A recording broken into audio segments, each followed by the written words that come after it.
বলিউড তারকা প্রিয়াঙ্কা চোপড়া ৩৯ বছর বয়সে সারোগেসির মাধ্যমে কন্যা সন্তানের মা হন। তবে মা হওয়ার আনন্দের আড়ালে লুকিয়েছিল গভীর অনিশ্চয়তা আর দুঃসহ অপেক্ষা। জন্মের পর মেয়ে মালতী মেরি আদৌ বাঁচবে কিনা এই প্রশ্ন নিয়েই দিনের পর দিন কাটাতে হয়েছে অভিনেত্রী প্রিয়াঙ্কা চোপড়া ও স্বামী নিক জোনাসকে। সম্প্রতি এক পডকাস্টে সেই কঠিন সময়ের কথা অপকটে জানালেন প্রিয়াঙ্কা। সারোগেসির মাধ্যমে ২০২২ সালের ১৫ জানুয়ারি কন্যা সন্তান মালতী মেরির জন্ম হয় প্রিয়াঙ্কা চোপড়া ও নিক জোনাসের ঘরে। তবে নির্ধারিত সময়ের অনেক আগেই মাত্র ২৭ সপ্তাহেই জন্ম হয়েছিল মালতীর।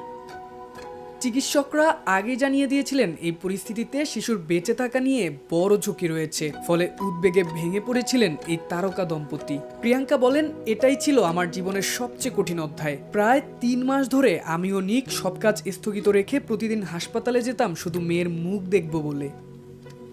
এই কঠিন সময়ের মধ্যেই আরও এক মানসিক চাপ আসে তাদের জীবনে। হঠাৎ তারা জানতে পারেন মালতীর জন্মের খবর সংবাদ মাধ্যমে প্রকাশ হতে চলছে। তিনি বলেন, আমাদের জানানো হয়েছিল আমরা যদি মেয়ের জন্মের খবর নিজেরা ঘোষণা করি তবে ৩ ঘন্টার মধ্যেই খবর প্রকাশ করা হবে। আমরা তখন জানতাম না মালতীর কি হবে, সে আদৌ বাঁচবে কিনা।